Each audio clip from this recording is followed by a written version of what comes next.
अस्सलामुअलैकुम class, this is Mohammad Hashim से and you guys are watching my physics by Hashim से। बेटा आज की क्लास के अंदर नस्ट के टॉप 10 एमसीक्यूज को सॉल्व कर रहे होंगे। मोस्ट इंपॉर्टेंट एमसीक्यूज जो मैथमेटिक्स के पोर्शन से 2024 के नस्ट के डिफरेंट नेट्स के पेपर्स के अंदर पूछे गए। मेरी कोशिश है कि इस प्लेलिस्ट के अंदर आपके लिए रोज नए से नए एमसीक्यूज लेकर आऊं जो कि नस्ट के डिफरेंट नेट के पेपर्स के अंदर अभी तक आ चुके हैं। पहले क्वेश्चन के ऊपर मूव करेंगे। आज की क्लास के पहले क्वेश्चन में एग्जामिनर कह रहा है कि भाई अगर लिमिट एक्स अप्रोच कर रही है 1 के ऊपर, ऊपर आ रहा है एक्स स्क्वायर प्लस का 2x और नीचे डिवीजन में आ रहा है 1 माइनस का x, उसका आंसर क्या होगा। हमेशा याद रखिएगा, कभी भी अगर आपके पास दुनिया में लिमिट्स का क्वेश्चन आता है तो जो भी आपकी लिमिट अप्रोच कर रही है उसको डायरेक्टली आपने हमेशा क्वेश्चन में डाल के चेक करना है। अगर तो क्वेश्चन में डाल के चेक करने में प्रॉपर कोई भी आपके पास आंसर आ जाता है रियल नंबर के अंदर, तो वो आपका करेक्ट आंसर होगा। और अगर आंसर नहीं आता, इन्फिनिटी बन रहा है, नीचे डिवीजन के अंदर जीरो आ रहा है, तो फिर एल हॉपिटल रूल का इस्तेमाल करते हैं। जैसे मुझे साफ तौर पे दिख रहा है, अगर एक्स अप्रोच कर रहा है 1 के ऊपर, तो ऊपर बन जाएगा 1 का स्क्वायर प्लस का 2, एक्स की जगह पे 1 आ जाएगा। और नीचे डिवीजन के अंदर देखो बेटा, 1 माइनस का 1 हो जाएगा, 1 माइनस का 1 यानी कि नीचे डिवीजन में जीरो आ जाएगा। दुनिया में किसी भी टर्म के नीचे अगर जीरो आ जाए इसका मतलब इन्फिनिटी होता है, यानी कि भैया इस लिमिट के ऊपर ये फंक्शन अभी सिंप्लीफाइड नहीं है। तो हमें सबसे पहले एल हॉपिटल रूल के ऊपर इस क्वेश्चन को सिंप्लीफाई करना पड़ेगा। तो एल हॉपिटल रूल ये कहता है ऊपर वाली टर्म का डेरिवेटिव अलग लेंगे, नीचे वाली टर्म का डेरिवेटिव अलग लेंगे। एक्स स्क्वायर प्लस 2x का डेरिवेटिव क्या होगा बेटा, ये होगा एक्स स्क्वायर का डेरिवेटिव 2x के बराबर, और प्लस के 2x का डेरिवेटिव हो जाएगा 2 के बराबर। नीचे 1 माइनस का x आ रहा है, 1 का डेरिवेटिव 0 हो जाएगा, माइनस के x का डेरिवेटिव नेगेटिव का 1 हो जाएगा।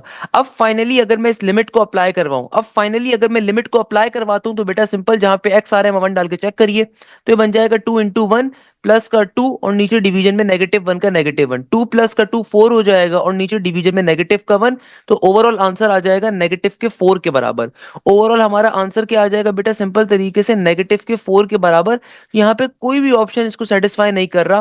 वैसे करेक्ट ऑप्शन होना चाहिए था नेगेटिव का 4। अच्छा बेटा, अब देखो हमारे पास जो नेक्स्ट क्वेश्चन आ रहा है ये बहुत इंपॉर्टेंट, एक इनवर्स की प्रॉपर्टी होती है, इनवर्स की आइडेंटिटी होती है। एग्जामिनर कह रहा है कॉस इनवर्स नेगेटिव का एक्स इसके बराबर होगा। हमेशा याद रखिएगा, कॉस इनवर्स नेगेटिव का एक्स किसके बराबर होता है, ये बराबर होता है हमारे पास पाई माइनस के कॉस इनवर्स एक्स के। एग्जामिनर इस क्वेश्चन में आपसे पूछ रहा है कॉस इनवर्स नेगेटिव का एक्स इसके बराबर होगा। ऑलवेज रिमेंबर दिस थिंग, एक बहुत मशहूर कॉस इनवर्स की प्रॉपर्टी होती है कि भाई कॉस इनवर्स नेगेटिव का एंगल किसके बराबर होता है, ये बराबर होता है पाई माइनस के कॉस इनवर्स एक्स के। बेटा अब देखो नेक्स्ट क्वेश्चन में एग्जामिनर मुझसे कहता है when a straight line from the centre of a circle perpendicular to the tangent passes to the point of tangency. यानी कि देखो बेटा, इस क्वेश्चन के अंदर एग्जामिनर आपसे कह रहा है कि भाई तुम्हारे पास अगर कोई स्ट्रेट लाइन है और वो स्ट्रेट लाइन सर्कल के सेंटर से निकलती है, क्या वो परपेंडिकुलर होगी टेंजेंट के और वो लाइन हमेशा पास करेगी पॉइंट ऑफ टेंजेंसी से। तो बिल्कुल ऐसा है बेटा, ये करेक्ट स्टेटमेंट है। कैसे, इसका मतलब क्या है, देखो तुम्हारे पास टेंजेंट लाइन के मायने होते हैं ऐसी लाइन जो कि आपके सर्कल को जस्ट टच करते हुए जा रही है, और जिस पॉइंट के ऊपर ये टच कर रही होती है उस पॉइंट को हम कहते हैं point of tangent. While on the other hand, जो परपेंडिकुलर लाइन होती है, जो नॉर्मल लाइन होती है, वो सर्कल के सेंटर से निकलती है, और ये लाइन हमेशा टेंजेंट लाइन की क्या होती है, परपेंडिकुलर होती है। इस लाइन को हम नॉर्मल लाइन कहते हैं। तो भाई इसका मतलब क्या है, स्टेटमेंट करेक्ट है। तो करेक्ट ऑप्शन क्या होगा, option number D, yes, D for dog. अच्छा बेटा, अब देखो हमारे पास नेक्स्ट क्वेश्चन के अंदर एग्जामिनर कह रहा है कि भाई if the time is 4 PM then what is the angle between the minute hand and the hour hand. यानी कि भाई अगर तुम्हारी घड़ी के अंदर 4 बजते हैं एग्जैक्टली, तो बताइए एंगल क्या होगा मिनट हैंड और आवर हैंड के दरमियान में। अब देखो इस क्वेश्चन की लॉजिक को पहले तो आपको समझना पड़ेगा, लॉजिक क्या है। लेट सपोज मैं आपके सामने घड़ी बनाता हूं, हमें ये बात मालूम है कि घड़ी के अंदर भाई 12 यहाँ पे बजते हैं, फिर हमारे पास 1 बजे का टाइम होता है, फिर 2 बजे का, फिर 3 बजे का, और फिर फाइनली 4 बजे का। नॉर्मल सी बात है। तो बेटा जब 4 बजेंगे तो होगा क्या, देखो जब 4 बजेंगे तो छोटी सुई यहां पर होगी और बड़ी वाली जो सुई होगी वो यहां पर होगी, ये बहुत नॉर्मल सी बात है। अच्छा, देखो अगर तो जब 3 बजते हैं ना, जब 3 बजते हैं तो मेरे पास छोटी सुई यहां पर होती, अगर तो 3 बजते, और 3 बजने का मतलब है कि कंप्लीट क्वाड्रेंट का होना, यानी कि देखो एक परपेंडिकुलर एंगल फॉर्म हो रहा है 90 डिग्री होता। अगर 3 बज रहे होते तो 90 डिग्री फॉर्म होता, सही है ना। अगर 6 बजते तो 180 डिग्री होगा, सही है, नॉर्मल सी बात है। तो भाई अगर 3 बजे होते तो 90 डिग्री होता। तो यहाँ पे एग्जामिनर कह रहे हैं 4 बजे हैं तो क्या होगा। अब खुद सोचो, एक क्वाड्रेंट के अंदर 3 घंटे हैं, यानी कि 90 डिग्री के अंदर ये आ रहा है, ये आ रहा है, ये आ रहा है। तो यानी कि आपके पास एक क्वाड्रेंट के अंदर 3 घंटे हैं। तो मैं एक क्वाड्रेंट आगे हूं और एक घंटा आगे हूं, यानी कि देखो मुझे अगर 12 से लेकर यहां तक का एंगल निकालना है तो कितना बनेगा, एक तो ये 90 डिग्री बन गया। और मुझे ये बात मालूम है कि एक क्वाड्रेंट के अंदर 3 घंटे हैं, यानी कि देखो ना आपके पास जो 90 डिग्री का क्वाड्रेंट है इसके अंदर 3 घंटे कवर हो रहे हैं ना, पहला घंटा, दूसरा घंटा, तीसरा घंटा, साफ तौर पर दिख रहा है मुझे। तो अगर मैं जो 4 बजे तक का टाइम निकालना है तो ये एक घंटा एडिशनल आ रहा है, और एक घंटा किसके बराबर है, 30 के बराबर है। तो 90 प्लस का 30 क्या हो जाएगा, 120 डिग्री के बराबर हो जाएगा। फॉर एग्जाम्पल इसको मैं एक और तरीके से समझा देता हूँ। लेट सपोज एग्जामिनर आपसे कहता है कि शाम के 7 बज रहे हैं, अब बताइए आपकी बड़ी सुई और छोटी सुई के दरमियान कितना एंगल हो, कितना एंगल बन रहा होगा। छोटी सुई देखो यहाँ पर होगी, और जाहिर सी बात है बड़ी वाली सुई यहाँ पर कहीं पे होगी, नॉर्मल सी बात है भाई, बेसिक चीज है। तो ये कितना एंगल फॉर्म होगा यहाँ से लेके यहाँ तक का, यहाँ से लेके यहाँ तक का कितना एंगल फॉर्म होगा। देखो मुझे पता है कि स्ट्रेट एंगल कितना होगा, 180 होगा। और चूंकि 6 के बाद ये 7 एक घंटे का इजाफा हो रहा है, तो 180 में 30 का इजाफा कर दूंगा, उतना एंगल फॉर्म हो रहा होगा, सही है ना। अगर 8 होता तो फिर 60 का इजाफा करता, क्योंकि दो एंगल्स कवर हो रहे होते। यानी कि एक क्वाड्रेंट में देखो 3 एंगल है, ये बहुत नॉर्मल सी बात है, इसको इस तरीके से समझिएगा कि भाई देखो आपके पास लेट सपोज एक घड़ी आ रही है, सही है ना। ये जो घड़ी है ना बेटा, इस घड़ी के अंदर दो बातों को ध्यान में रखिएगा, ये वाले क्वेश्चन फास्ट साइड पे ही बहुत आ रहे होते हैं। देखो यहाँ पे 12 है, यहाँ पे क्या है 3 है, यहाँ पे क्या है, यहाँ पे 6 है, यहाँ पे रात के 9 बजे हैं। तो भाई 12 के बाद देखो एक आएगा, फिर दो आएगा, फिर तीन आएगा। सिमिलरली 4 आएगा, 5 आएगा, 6 आएगा, 7 आएगा, 8 आएगा, फिर 9 आएगा, 10 आएगा, फिर 11 आएगा, 12 आएगा। यानी कि देखो एक कंप्लीट क्वाड्रेंट के अंदर 3 घंटे कवर हो रहे हैं ना, 1 घंटा, 2 घंटे, 3 घंटे, सही है ना। तो अगर एग्जामिनर मुझसे ये पूछ रहा है कि भाई अगर मेरी घड़ी 4 बजा रही है तो अब एंगल क्या होगा, तो जाहिर सी बात है यहां से लेके यहां तक का कितना एंगल होगा। एक तो ये कंप्लीट एंगल हो गया क्वाड्रेंट का, और फिर ये एक एडिशनल घंटा हो गया, और एक एडिशनल घंटा कितने एंगल के बराबर है, 30 डिग्री के एंगल के बराबर है। सिंपल तरीके से आंसर हो जाएगा 90 प्लस का 30, 120 डिग्री के बराबर। तो option number C, C for cat, cat माने बिल्ली, मेरा करेक्ट आंसर होगा। नेक्स्ट क्वेश्चन में देखो एग्जामिनर कह रहा है Y square is equal to 75 is dash, X axis Y is equal to 1, X is equal to 1, या फिर वाई एक्सिस। अब देखो बेटा, सबसे पहले तो आपको इक्वेशन देखते साथ ही अंदाजा हो जाना चाहिए इक्वेशन किस कॉनिक की आ रही है। भाई देखो पेड बैजेस के अंदर ये मुझसे पढ़ने का फायदा क्या होता है, आपको ट्रिक्स में सिखा रहा होता हूँ। अब हमेशा ये बात अपने जहन में रखिएगा, दुनिया के अंदर एक बेसिक कॉन्सेप्ट है, अगर कभी भी आपके पास एक्स स्क्वायर भी पॉजिटिव है, वाई स्क्वायर भी पॉजिटिव है, तो या तो ये एलिप्स होता है या सर्कल होता है। सर्कल की कंडीशन ये होती है कि एक्स स्क्वायर वाई स्क्वायर के कोफिशिएंट सिमिलर होते हैं, और अगर एक्स स्क्वायर और वाई स्क्वायर के कोफिशिएंट सिमिलर नहीं है तो इट्स ऑब्वियस कि ये क्या होगा, ये मेरे पास होगा एलिप्स। क्योंकि एक्स स्क्वायर वाई स्क्वायर के कोफिशिएंट सिमिलर होते हैं किसके अंदर, सर्कल के अंदर। तो ये बात तो कंफर्म हो गई कि ये एलिप्स आ रहा है। एलिप्स के अंदर एक बुनियादी ट्रिक होती है, एलिप्स के अंदर एक बुनियादी कंडीशन होती है कि एलिप्स के अंदर हमेशा याद रखिएगा कि ए की वैल्यू क्या होती है, बड़ी होनी चाहिए बी के मुकाबले में। तो बेटा देखो अगर ये 75 यहाँ पे मल्टीप्लाई हो रहा है, दूसरी तरफ जाके क्या हो जाएगा, डिवाइड हो जाएगा। तो ये बन जाएगा 21 X square divided by 75 plus का 14 Y square divided by 75 equal to के बाद 1 का 1। तो हमने 75 से पूरी इक्वेशन को डिवाइड करवा दिया। अब देखो अगर मैं इसको सिंपलीफाई करवाऊं तो मुझे साफ तौर पे दिख रहा है कि भैया हमारे पास क्या बन जाएगा, ये हो जाएगा हमारे पास सिंपल 3 7 ज़र इज 21, और 3 2 ज़र इज 6, एंड 3 5 ज़र इज 15। ओके, और यहाँ पे क्या हो जाएगा 14 बाय 75, तो फर्दर सिंपलीफाई नहीं हो सकता। तो बेसिकली ये बन गया 7x स्क्वायर डिवाइडेड बाय 25, और यहाँ पर आ गया मेरे पास 14 Y square divided by 75 equal to के बाद 1। अगर मैं इसको तरीके से लिखूं तो बेटा देखो दुनिया में कभी भी अगर एक से ज्यादा टर्म्स नीचे डिवाइड हो रही हो, मैथ्स का बेसिक कॉन्सेप्ट है, कभी भी मैथ्स के अंदर अगर एक से ज्यादा टर्म्स डिवाइड हो रही हो, सबसे नीचे वाली टर्म नीचे से ऊपर जाकर रेसिप्रोकेट फॉर्म में लिखी जाती है। तो इसका वाइस वर्सा क्या होगा, कहीं पे अगर आपको इस फॉर्म में कोई चीज दिख रही है उसको आप इस फॉर्म में कन्वर्ट कर सकते हो। अब आप सोच रहे हो कि सर ये आपने क्यों बताया, तो आइए आपको बताता हूं कि भाई देखो अगर मैं इक्वेशन को अपनी स्टैंडर्ड इक्वेशन की फॉर्म पे रखना चाहता हूं तो मैं एक्स स्क्वायर के साथ जो 7 आ रहा है ना इसको नीचे भेज दूंगा। तो क्या बन जाएगा, ये हो जाएगा मेरे पास सिंपल तरीके से, अगर मैं एक्स स्क्वायर के नीचे एक्स स्क्वायर के साथ वाला जो 7 है ना इसको रिमूव करूंगा तो जाहिर सी बात है क्या बन जाएगा, ये हो जाएगा मेरे पास एक्स स्क्वायर डिवाइडेड बाय 25/7। आगे क्या हो जाएगा, सिमिलरली वाई स्क्वायर के साथ जो 14 आ रहा है इसको भी रिमूव करूंगा, इसको ऊपर से उठा के नीचे फेंक देंगे। तो ये बन जाएगा हमारे पास सिंपल तरीके से किसके बराबर, ये आ जाएगा मेरे पास 75 का 75, और नीचे डिवीजन के अंदर क्या आ जाएगा, नीचे डिवीजन के अंदर हमारे पास आ जाएगा सिंपल तरीके से 14 का 14 इक्वल टू के बाद 1 का 1। अब देखो हमेशा याद रखिएगा एक बेसिक शॉर्टकट है, एक्स स्क्वायर और वाई स्क्वायर के अंदर से जिसके नीचे भी बड़ी वैल्यू होगी ना, ऑलवेज रिमेंबर दिस थिंग, हमेशा जो है ना इस बात को ध्यान में रखिएगा, एक्स स्क्वायर वाई स्क्वायर के अंदर से जिसके नीचे भी बड़ी वैल्यू होगी ना मेजर एक्सिस उसका होता है। तो ए हमेशा क्या होता है, बी से बड़ा होता है। इसीलिए हम क्या कहते हैं कि एलिप्स के अंदर एक शॉर्टकट होता है कि भाई कभी भी एलिप्स की कभी भी इक्वेशन आ जाए आपके पास इस फॉर्म के अंदर, x square divided by a square plus का y square divided by b square equal to 1, तो एलिप्स की इक्वेशन के अंदर जिसके नीचे भी बड़ी वैल्यू होती है ना बेटा, उसके नीचे हमेशा ए स्क्वायर होता है। तो अब खुद सोचो, एक तरफ आपको मिल रहा है 25/7, एक तरफ आपको मिल रहा है 75/14, बस एक तरफ आ रहा है 25/7। तो मुझे पता है कि भाई 7 के टेबल में 25 तो अगर नहीं भी होता तो छोटा नंबर कौन सा होता है, ये होता है 21। 7 3 21 होता है, तकरीबन इसका आंसर 3 पॉइंट समथिंग कुछ मिल रहा होगा यहाँ से। वाइल अगर मैं 75/14 को देखूं तो बेटा हमें बात मालूम है कि 14 5 के ऊपर 70 मिलता है, तो ये आपके पास 75 है, तो इसका आंसर 5 पॉइंट समथिंग होगा। तो देखो किसके नीचे बड़ी वैल्यू आ रही है, बड़ी वैल्यू आ रही है वाई स्क्वायर के नीचे। इसका मतलब करेक्ट आंसर क्या होगा, option number D, D for dog. दोबारा इस क्वेश्चन की लॉजिक समझ लो, ये क्वेश्चन बहुत इंपॉर्टेंट है बेटा। कभी भी एग्जामिनर अगर आपसे कहते हैं ना एलिप्स के अंदर मेजर एक्सिस बताइए माइनर एक्सिस बताइए, तो एलिप्स के अंदर मेजर एक्सिस को निकालने की ट्रिक क्या होती है कि आप सबसे पहले इस फॉर्म के अंदर अपने क्वेश्चन को कन्वर्ट करते हो, x square divided by a square plus का y square divided by b square equal to 1। इस फॉर्म के अंदर आप हमेशा अपने क्वेश्चन को पहले तो कन्वर्ट करोगे, उसके बाद आप देखते हो कि भाई एक्स स्क्वायर के नीचे बड़ी वैल्यू मिल रही है या वाई स्क्वायर के नीचे, जिसके नीचे बड़ी वैल्यू मिल रही होती है उस वेरिएबल का मेजर एक्सिस होता है। तो देखो यहाँ पे जब मैंने इसको कन्वर्ट करवाया, मैंने इसको एक दूसरे के ऊपर नीचे भिजवाया, तो मुझे एक चीज यहाँ पे साफ तौर पे दिख रही है, और वो चीज क्या दिख रही है कि देखो 25/7, 7 3 21 होता है, तो इसके ऊपर आपको आंसर 3 पॉइंट समथिंग मिलेगा। और 75/14 के ऊपर जो आंसर मुझे मिलेगा 5 पॉइंट समथिंग मिल रहा होगा। तो बड़ी वैल्यू किसके नीचे, वाई स्क्वायर के नीचे। इसका मतलब मेजर एक्सिस किसका होगा, वाई एक्सिस का होगा, नॉर्मल सी बात है। अच्छा बेटा अब देखो क्वेश्चन नंबर 36 जो हमारे पास आ रहा है, वेरी इंटरेस्टिंग क्वेश्चन। इस क्वेश्चन के अंदर एग्जामिनर मुझसे कहता है if tangent X is equal to cot X, तो एक्स क्या होगा। यानी कि दुनिया के अंदर वो क्या कंडीशन होगी कि जहां पे टेंजेंट एक्स बराबर आ जाए किसके, कॉट एक्स के। तो भाई बहुत बेसिक सी बात है, दुनिया में एक ही कंडीशन हो सकती है, और वो क्या होगी, खुद सोचो कि भाई अगर मैं कहता हूं कि टेंजेंट एक्स और कॉट एक्स बराबर आ जाए तो किस एंगल पे होगा। तो बेटा देखो अगर मैं कॉट एक्स को ब्रेक करूं, मुझे पता है कॉट किसके बराबर होता है, कॉट बराबर होता है 1/टेंजेंट के, है ना भाई, 1/टेंजेंट एक्स के। तो यार देखो आप खुद सोचो, ऐसी कौन सी कंडीशन है कि जब टेंजेंट एक्स और कॉट एक्स बराबर आ जाए कि अगर मैं कॉट को सिंप्लीफाई करता हूं तो 1/टेंजेंट बन जाएगा। और मुझे ये बात मालूम है कि दुनिया के अंदर टेंजेंट 45 इन तमाम एंगल्स के अंदर से वो वाहिद एंगल कौन सा है, टेंजेंट 45 का होगा। टेंजेंट 45 बराबर होता है किसके, 1 के। तो अगर मैं यहाँ पे एक्स की जगह पे 45 डालता हूं तो टेंजेंट 45 क्या बन जाएगा, 1 बन जाएगा। इक्वल टू के बाद 1 का 1, और यहाँ पे भी देखो टेंजेंट 45 क्या बन जाएगा, 1 बन जाएगा। तो खाली ये एक वाहिद कंडीशन है जिसके ऊपर आपको left hand side right hand side के बराबर मिलेगा। टेंजेंट 90 तो इन्फिनिटी होता है, कभी भी पॉसिबल नहीं है।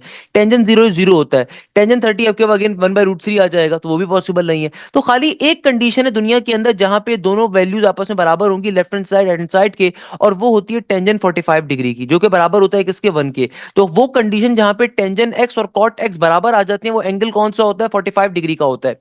अच्छा नेक्स्ट क्वेश्चन जो आ रहा है, again a very logical question, a very interesting question in fact I would say. Examiner कह रहे हैं ए माइनस बी यूनियन बी किसके बराबर होगा।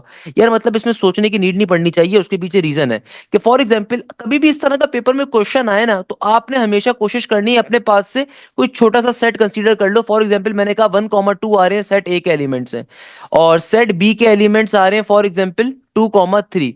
एग्जामिनर कह रहे हैं सबसे पहले ए माइनस बी करो। तो बेटा ए माइनस बी का मतलब क्या होता है, लेट सपोज मैं कहता हूं कहीं पे मुझे ए माइनस बी करना है। ए माइनस बी का मतलब होता है कि भैया दोनों एलिमेंट्स के अंदर से जो भी कॉमन पार्ट है ना, उसको आपने सबट्रैक्ट करवा देना है और खाली फर्स्ट ब्रैकेट के रिमेनिंग वैल्यू को लिख देना है। तो ए माइनस बी की वैल्यू ये आ गई। एग्जामिनर कह रहे हैं आगे क्या करवाओ, इसका यूनियन करवा दो बी के साथ। आगे कह रहे हैं इसका क्या करवा दो, यूनियन करवा दो किसके साथ, बी के साथ। सही है भाई, कोई मसले की बात नहीं है। अगर मैं इसका यूनियन करवा दूं बी के साथ, तो भाई बी के अंदर कौन कौन से एलिमेंट्स आ रहे थे, बी में 2 और 3 दोनों आ रहे थे। तो आंसर में क्या आ जाएगा, आंसर में आ जाएगा 1 भी 2 भी 3 भी, क्योंकि बी के अंदर 2 और 3 आ रहे थे ना। तो आंसर सेट जो होगा ए माइनस बी यूनियन बी का, ये होगा 1 2 3। इसमें सारे एलिमेंट्स आ रहे होंगे, ए के भी बी के भी। सही है ना, नॉर्मल सी बात है। तो करेक्ट आंसर क्या होगा, करेक्ट आंसर होगा ऑप्शन नंबर ए। क्योंकि देखो बाकी किसी के अंदर भी आपको तमाम सेट्स का मजमुआ नहीं मिलेगा। यूनियन का मतलब होता है तमाम सेट्स के एलिमेंट को ऐड करके लिख देना। तो बेटा देखो ये बेसिक प्रॉब्लम है कि भाई अगर सबसे पहले ए माइनस बी करते हो तो ए माइनस बी की खास बात क्या होती है माइनस का मतलब होता है कॉमन एलिमेंट को सेपरेट करवा दो और रिमेनिंग फर्स्ट ब्रैकेट की वैल्यू से खाली लिखना है। तो फर्स्ट ब्रैकेट के अंदर खाली 1 बच रहा था। फिर आगे एग्जामिनर कह रहा था यूनियन अगर इसका बी से करवाओ, तो बी में देखो दो एलिमेंट्स आ रहे हैं 2 और 3, तो भाई यूनियन का मतलब ऐड, तो भाई ए माइनस बी का 1 आ गया और बी का 2 और 3 आ गया, तो मेरे पास जो कंप्लीट सेट आएगा उसके अंदर 1 2 3 तीनों आ गए। तो ये किसके बराबर है? ये ए यूनियन बी के बराबर है, ए इंटरसेक्शन बी के बराबर है, ए माइनस बी के बराबर है, ए के बराबर है। जाहिर सी बात है ए यूनियन बी के बराबर होगा, क्योंकि इसके अंदर तो इंटरसेक्शन में कॉमन लिया जाता है। ए माइनस बी में अगेन सेपरेट कर रहे होंगे, ए तो हो नहीं सकता, तो ए यूनियन बी में दोनों सेट्स का एडिशन आ रहा है, तो सेम चीज 1 2 3 बन रही होगी। ये मैंने अपने पास से सपोज करा है, आप भी अपने पास से सपोज कर सकते हैं, कोई मुश्किल बात नहीं है बेटा।